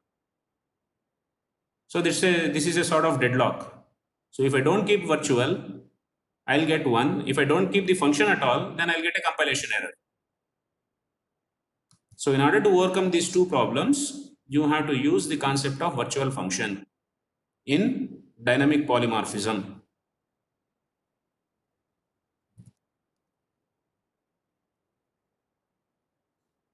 Am I clear? Anybody from? Yes, sir. Yeah, okay. So if I use virtual, then the compiler will understand that, okay, for a time being, you are defining getArea as a default member function of the shape class, but this get area member function can be overridden, it can be overridden, it can be replaced by the same function name which is implemented inside the child classes. So we have two different implementations inside the child classes. See, in rectangle you have multiplication, and in triangle anyway we have not yet defined a object. So you have another, I'm sorry, where is it? Triangle, you have this line number 55. Okay, so there are three different get area functions. One is the default get area member function sitting in the base class, which is returning 1. And there are two different implementations in two different children, with the rectangle and with the triangle. Now if I execute, now I will not get any error. Now I will not get any runtime bug also. I will not get error because I am maintaining the compliance of the compiler in order to make ensure that get area is a member function which must be defined inside the base class. If I don't define inside the base class, then I'll get a compilation error. Okay. I think there are some doubts. I'll take up the doubts at the end. Please hang on. Okay, let me complete the point of taking a pointer to the base class and then pointing to the address of the derived class object, and then achieve dynamic polymorphism with one object and then with the two objects. So let me run the code.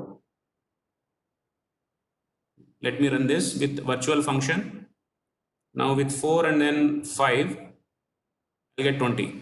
That means clearly the function is getting overridden. Now this concept is called function overriding.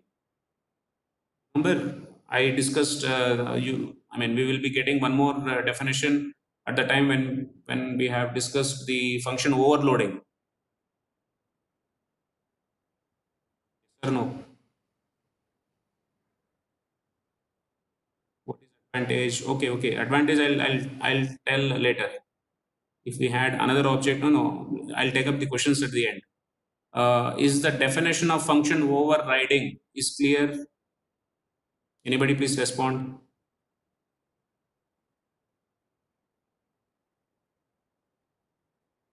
Yes, it is clear. Okay. What is function overriding? What is function overriding? Notice that there is a function which is sitting in the base class whose signature is same in the base class as well as in the derived class.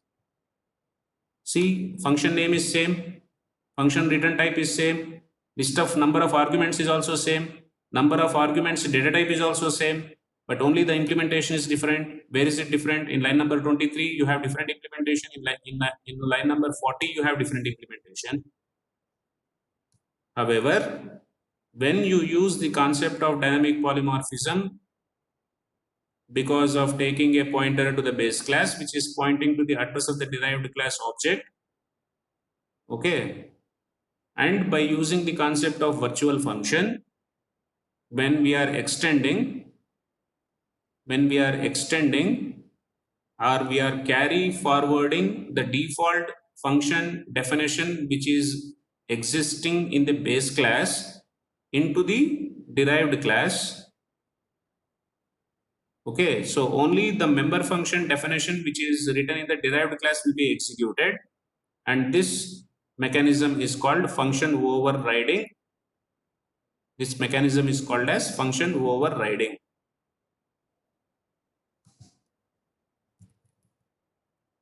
Here, this is a very important point. What is the definition of function overriding? Okay, so let me again redefine what is the definition of function overriding.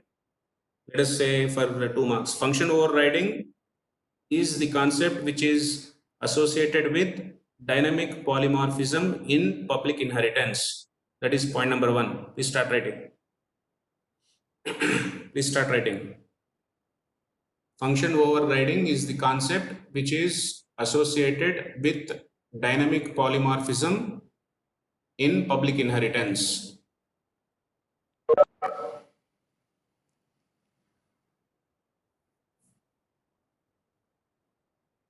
Okay. Shall I proceed? Yes, sir. Yeah. Repeat. Yeah, I'm repeating, Nikhil. Function overriding is the concept of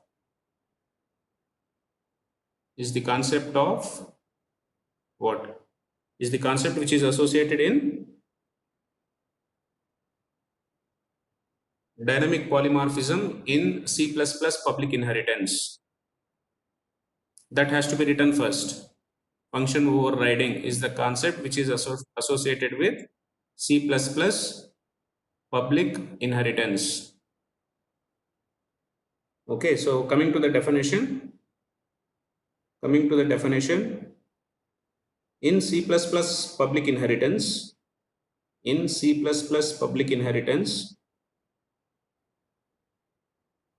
the mechanism of or the strategy of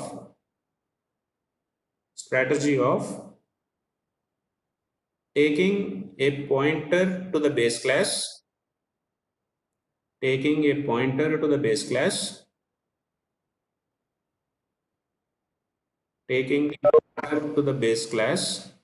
which is pointing to the address of derived class object, which is pointing to the address of derived class object, which is pointing the address of the derived class object,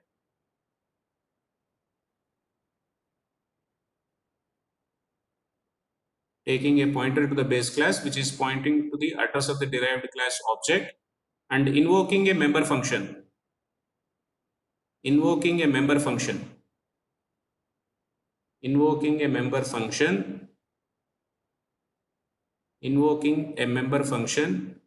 which is virtual in the base class, invoking a member function which is virtual in the base class,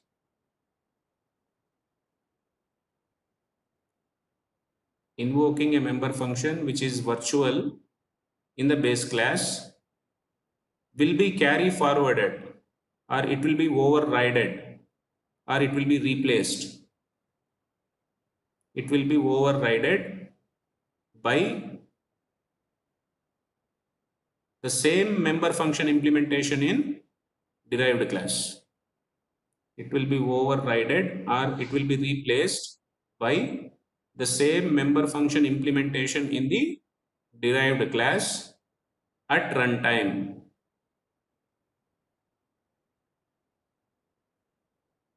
Which is happening at runtime is called as function overriding.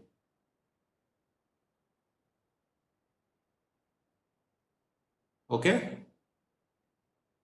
So let me re-emphasize on two important aspects.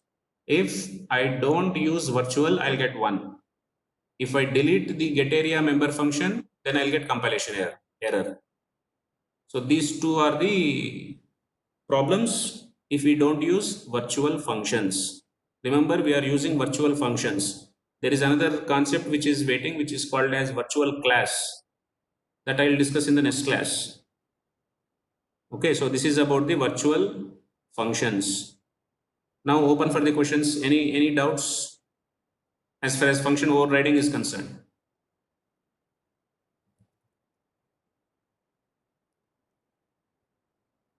Okay, maybe I'll let me extend the concept of function overriding for triangle class object also. Anybody can respond? Can I proceed? Have you taken the notes? Pure virtual function, hang on, I'll discuss next.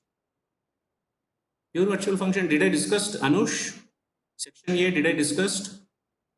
What is a pure virtual? No, sir. No, right? Anush, you are from section A. Section C, did I discuss all this? Maybe I might have discussed virtual functions, if I'm correct.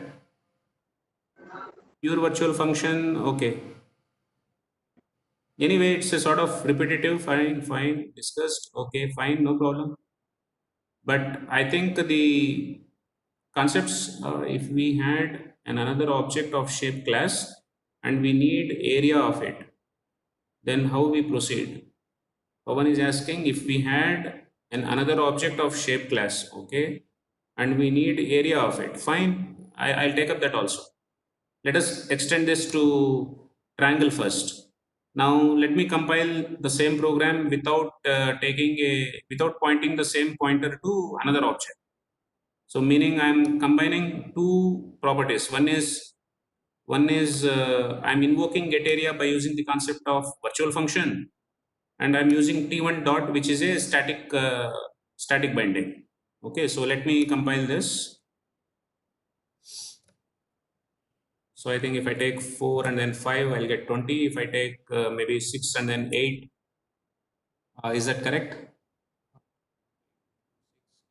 Divided by 2, 24. How come s1 dot get area in main is not calling the implementation in triangle class? No, how will it call? Because who is calling, who is raising this doubt? Vamsi. See, Vamsi, S1 arrow get area you are calling in 72, line number 72. Now S1 is pointing to whom, which object? S1 is pointing to whom? S1 is pointing to the address of R1. Who is R1? R1 is a direct object of rectangle. So S1 arrow, whatever you are saying is nothing but it is alias to rectangle. Yes, sir. S1 arrow set values is nothing but you are talking on behalf of rectangle. S1 arrow get area is nothing but you are talking on behalf of rectangle. Instead of R1 dot, you are using S1 arrow, simple. Sir, but the implementation is there in the triangle also, no? It is there in the triangle also, but S1 is pointing to whom? Till line number 72. Starting from line number 61, 67 onwards. See, 67, let me initially put it as null. Let me replace this as null. Now, initially S1 is pointing to nobody. From Yes, sir. 67 line number till 69, S1 is not pointing to anybody. Yes, sir. Okay. Now from 69 onwards, S1 is nothing but it is same as R1. So when you say Yes, sir. S1 arrow get area, even though get area is there in rectangle, it will not, sorry, in triangle, it will not execute triangle function. Why? Because S1, who is S1? S1 is nothing but address of R1. It will start Yes, sir. executing the member function definition, which is sitting in the rectangle only. Okay, sir. Okay, now the same concept will come in from line number 74 onwards. See, what I'll do is in line number 74, I have a direct object T1. Now, what I'll do here is I'll say S1 is equal to address of T1 here now. See, what is happening in line number 69? In line number 69, your parent is behaving as if it is a rectangle. In line number Yes, sir. 75, the same parent is behaving as if it is a triangle. Okay. Yes, sir. So instead of T1, now what I'll do is I'll use S1 arrow. So here also instead of T1, I'll use S1 arrow.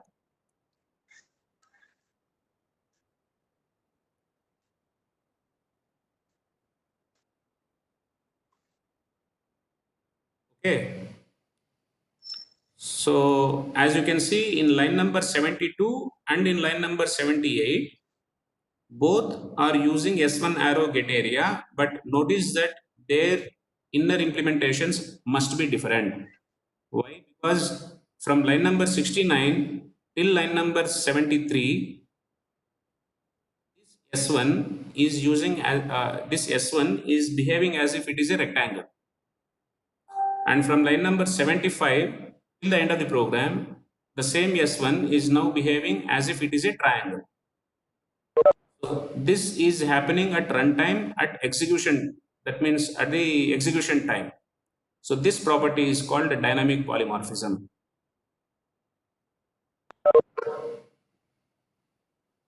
Okay. So same get area member function is behaving in two different ways. This is called dynamic polymorphism. And always in C++, by default, the polymorphism means it is dynamic polymorphism. It is not static. Unless otherwise explicitly stated, the default polymorphism that one needs to consider into account in C++ is the dynamic polymorphism. It is not the static polymorphism. So what we have done is we have written a virtual function, and then we have used the pointer to the base class pointing to two different addresses of the child class objects, achieving two different function implementations of get area, one in rectangle and one in triangle. So is there any doubt? Before I pick up the question, let me execute this. So if I start executing this with the same values, probably 4 and then 5, I'll get 20.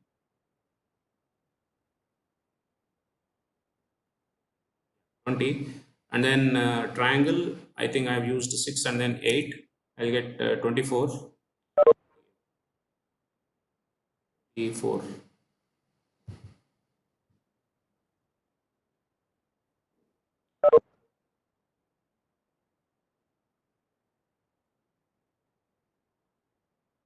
I got 24. Okay, so this mechanism is called as dynamic polymorphism. Am I clear? Anybody? Sir. Am I clear? Hello, sir. No. Somebody said no.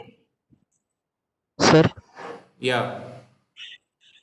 Sir, if we don't write the implementation in the child class, sir, of the function with the same name, Yeah.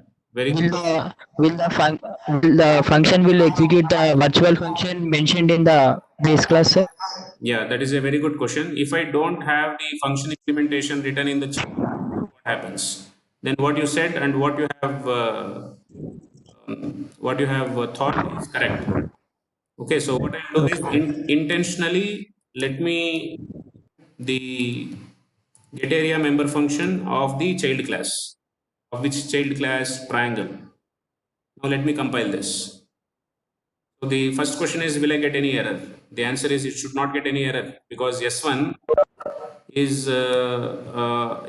here. S1 wants to execute get area. So what you are saying is, I want get area of triangle. Get area of triangle, as far as compilation is concerned, at the compilation time you are expecting that this, you are telling to the compiler that this is the code. As of now, you consider the code which is whose implementation is from line number 22 to line number 24, but there could be another implementation. But now if I don't write that function at all, then the default implementation what you have written in the base class will be retained. That means for rectangle, I'll be getting 20, but for triangle now, I'll be getting 1. Let us compile this.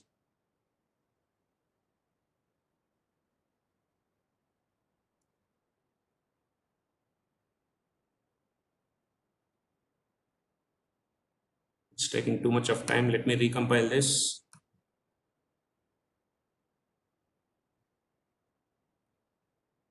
Yeah, so what are those values? 4 and then 5, I'll get 20, and then 6 and then 8, I'll get 1. Am I clear? Yes, sir. Okay, good. Any other doubts? There is one. Sir, Yeah. when the pointer is reinitialized with the triangle object, Hmm. then why is the destructor of the first object not called? Why is the destructor of The rectangle object not called. rectangle will not be called? Why? Because see, oh, okay. When you are, what you are saying is, when you are initializing S1 with address of T1, why the destructor of rectangle is not called? The destructor of rectangle Yes, sir. will not be called because you are using S1 till line number 73, and from line number 76, even though when you are changing S1 to point to some other object, you are actually not destroying the already created rectangle object, which is R1. So therefore the destructor will not be called. It's very simple. You use Yes. the pointers to point. Okay, so the bottom line is the pointer to an object will not at all call any constructors or any destructors. Simple. Yes. Okay. So I think I have done some change here. What was the change? I commented this get area. Okay. So is the concept of virtual function is clear? Now there is a small one more extra concept which is associated with virtual functions, and the concept of function overriding is clear, and the concept of very important concept of dynamic Yes, sir. Clear, sir. uh, no, dynamic polymorphism. This is called as dynamic polymorphism, or this is also called as ad hoc polymorphism or runtime polymorphism. Okay, so please notice that at the time of compilation in line number 73, compiler will expect that you are going to execute the default function whose function implementation is returning 1.0, and even in line number 79, compiler assumes that you are going to execute the default function implementation of 1.0, but by prefixing the keyword virtual, you are saying that there is a possibility and probability that this function can be replaced at runtime, and this is getting replaced at runtime with the actual function implementations which are confined to rectangle and triangle respectively. So this is called dynamic polymorphism. Yeah, yeah. Any doubts? Please come in.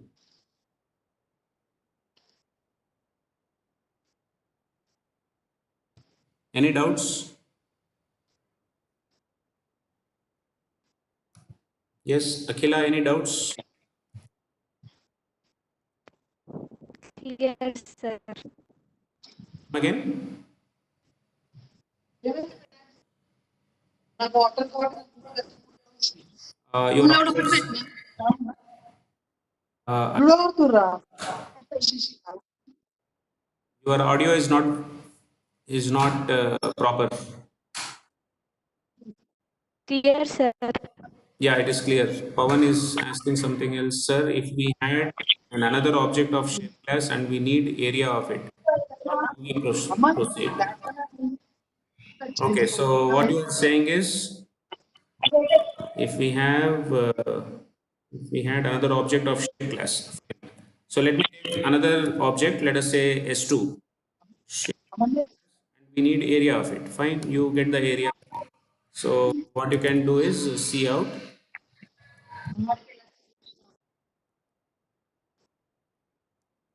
area of S2 is equal to,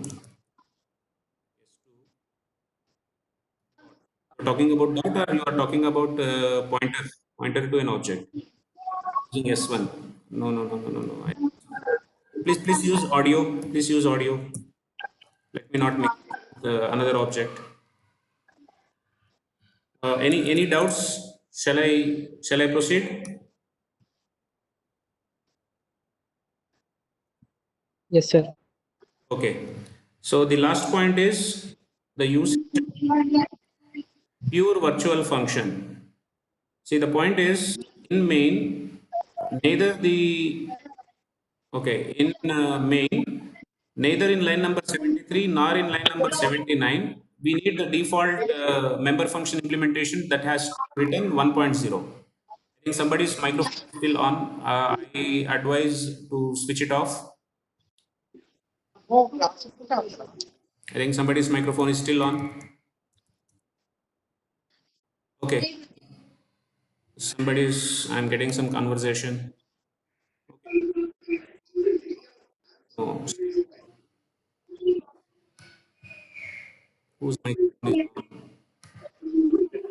Participants whose microphone is on.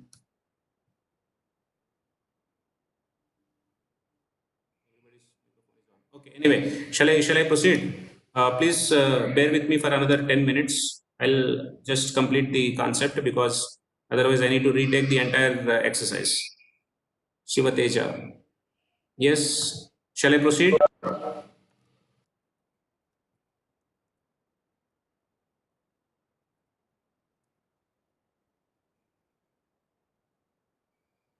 Okay.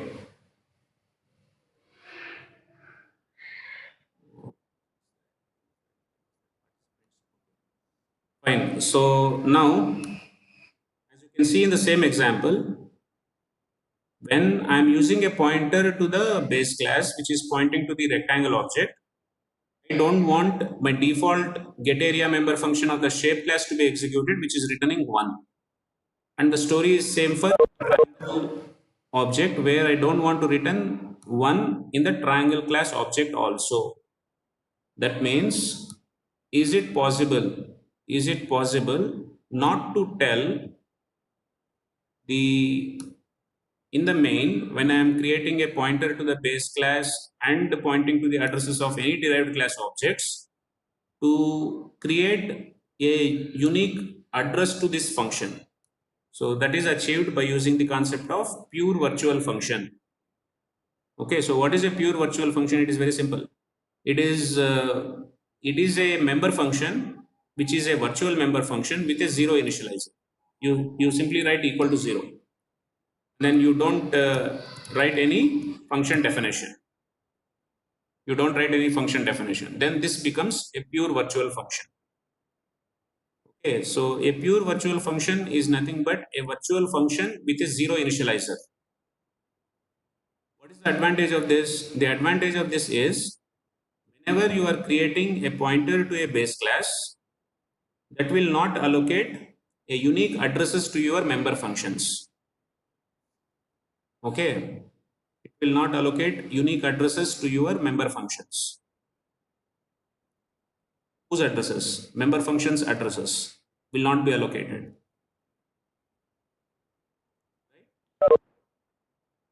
We have S2 and S1 is pointing to S2. Pawan, I'll take up that question later. Please focus on pure virtual function. Focus on pure virtual function. The main important point is if you use a pure virtual function. If you use a pure virtual function, the point is you are strictly saying in the base class that I don't have any default implementation. So therefore, don't generate any address to the direct objects of the shape. So I am just using this concept of get area in order to tell to my compiler that don't throw me the syntax error. You allow me to compile because I have different implementations in the children. Is what you are telling in line number 21. Okay, so let me compile this.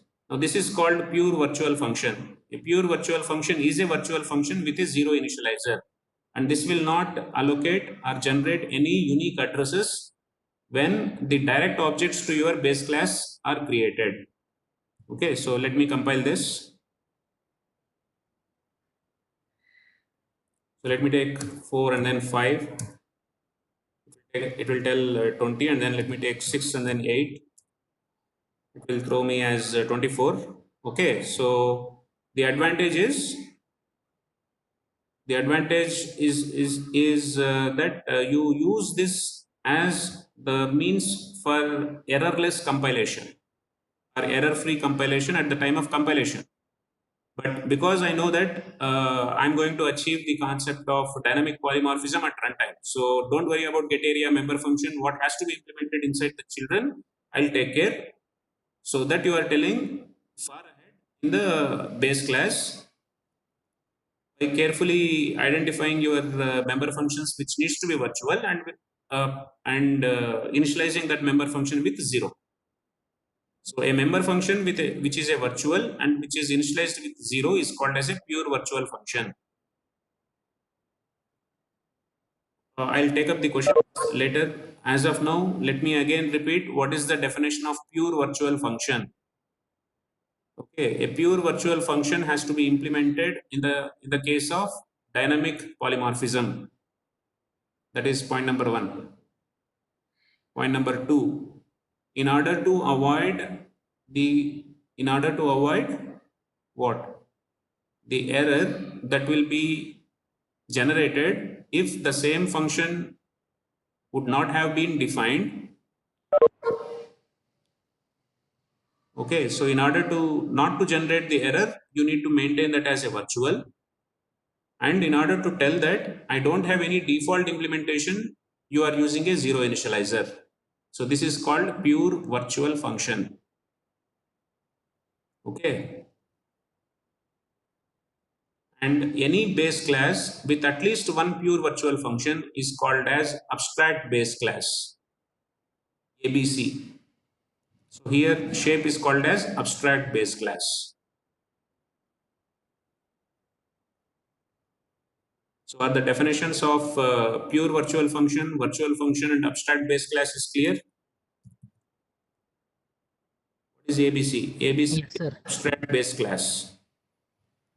Base class with at least one pure virtual function is called as abstract base class.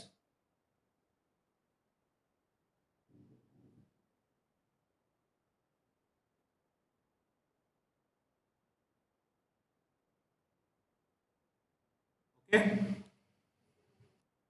So I'll stop here, and you have any doubts, you are welcome to raise now. Anybody has any doubts? Sir, how can one object point to two different addresses? Example, size 3.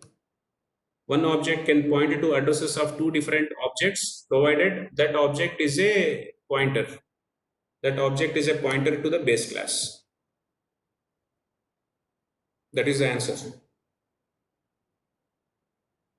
Okay. Any other doubts?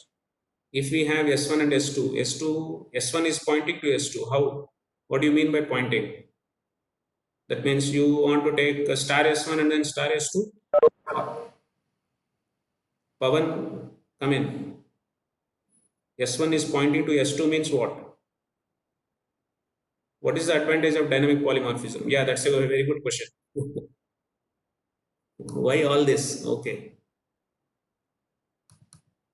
Why all this? But before that, let me take up one by one. Pavan is asking. Pavan, are you there? Can you use audio?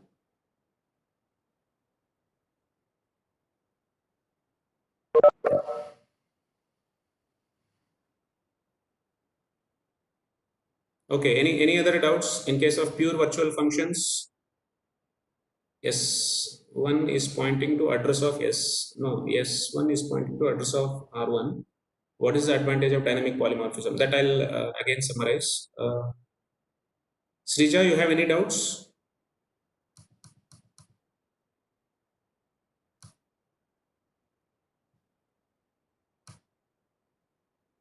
Yes, sir. Sir, in case of pure virtual function, if there is no get area function in child class, then what is implementation, sir? What is its implementation? It is implementation less member function. There is no implementation. You are using this member function only for the sake of syntax. In order to tell that, don't worry, as of now, allow me to compile. Don't give me any error because I know what I am doing, and this member function implementation will be there in my children. So don't worry. That information you are telling ahead in the base class. That is the only advantage you are getting. So if you, Then what is the output, sir, in that case? what is the output means for which you are asking. For this is the output. You are getting the multiplication of these two, and here you are getting the you are getting the area of triangle. Sir, if there is no get area function in child class, You will get an error now. errors. Yeah, you will get error. For example, fine. If I give if I comment the triangle fellow, okay, so if I start compiling,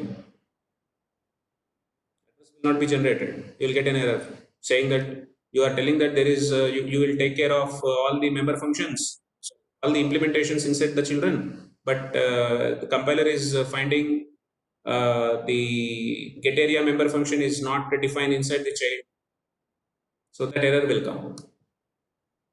Am I clear? Yes, sir. Okay, good.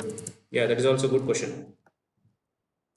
So when you implement a pure virtual function, if you want the member function to be executed inside the child, then that child member function has to be implemented. Otherwise, you will get a error. Okay. So with this, what we have understood is in inheritance, which is in public inheritance. With this example, I have a get area member function, which is represented in dark here. If I have a direct instances rect R1 and a triangle T1, R1 and triangle T1, and if I use R1 dot get area and T1 dot get area, I'll get the member functions of get area. I'll get the implementation of get area of rectangle and a triangle respectively. But when I take a pointer to the shape, and if I don't use virtual here, then I'll get area, which is the default 1. But if I use virtual, then only I'm allowing carry forward.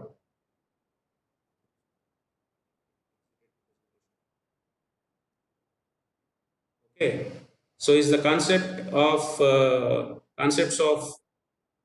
one. I may have to go to this.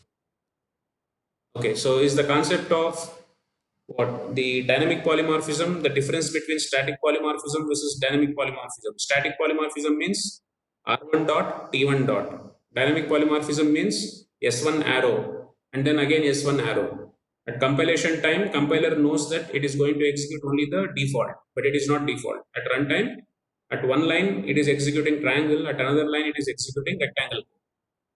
So therefore, that is called a dynamic polymorphism. Whereas in static polymorphism, at which line which code will be executed is known to the compiler at the time of compilation itself. Okay, so these are the differences between static polymorphism versus dynamic polymorphism. Next, what is the definition of function overriding? Is that clear?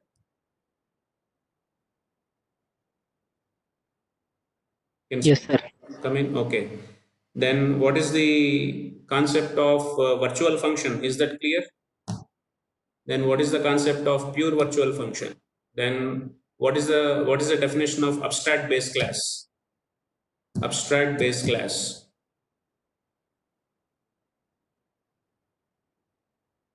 Okay, fine. Fine. So let me stop. I think I have taken an excess of 20 minutes. So next class we will discuss what is a virtual base class. Okay. So I hope you are able to Okay, sir. follow up. Is this class recorded? Yes, I am recording. I think yes, I am recording. You want me to upload? I'll upload. Okay, I'll upload into the YouTube and I'll put it into my channel. Okay, so take care of everybody, and I think there is a dance which is scheduled at 9 o'clock. I hope everybody are participating. Yes, sir. Okay, so Yes, sir. be safe, and again, there was a circular from the principal today morning we received. Every proctor will be interacting with you regarding your safety and also about the effectiveness of the delivery of the classes. So I'll again get back to roll number 1 to roll number 20 probably sometime tomorrow. I'll call to your mobiles, and each proctors will call. You are all. I mean, you are all advised to inform about the effectiveness of these classes. Okay, Monish, are you there? Roll number 10. This is the class 2 to 3 before. Okay, fine. That is true. Okay, accidentally I planned because tomorrow I have some other religious thing here, so I thought it will be better to complete so that everybody will be at the same level to carry forward to virtual base class. Okay, Srija, I'll make ensure that the notice will be given to you ahead of 2 to 3 hours. That is for sure. Okay. Okay, then Thank you. take care of your health and follow the safety precautions. Let me see what is the rating of COVID-19 cases. 144 in India. 4,000, sir. 4,000 crossed. My goodness. America is suffering like anything. 440 cases today. Is suffering like anything. And I think this is a extreme slow poison, which is analogously same as your internals. No,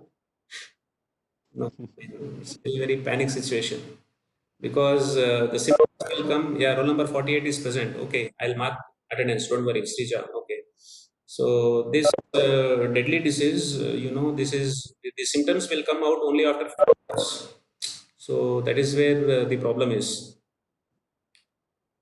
Okay, so anyway, all of you please do take care, and I'll again see you back probably on day after tomorrow on virtual base class. Is that okay? Day after tomorrow? Any problem? Okay, sir. Any problem? Yeah, one thing I forgot to mention about the assignment. Anyway, I have taken too much of time. Let me stop. Yeah, let me stop here. Okay, so take care of your health. Have a good have a good time then. Okay, bye. Somebody can come in audio. 1%. Okay.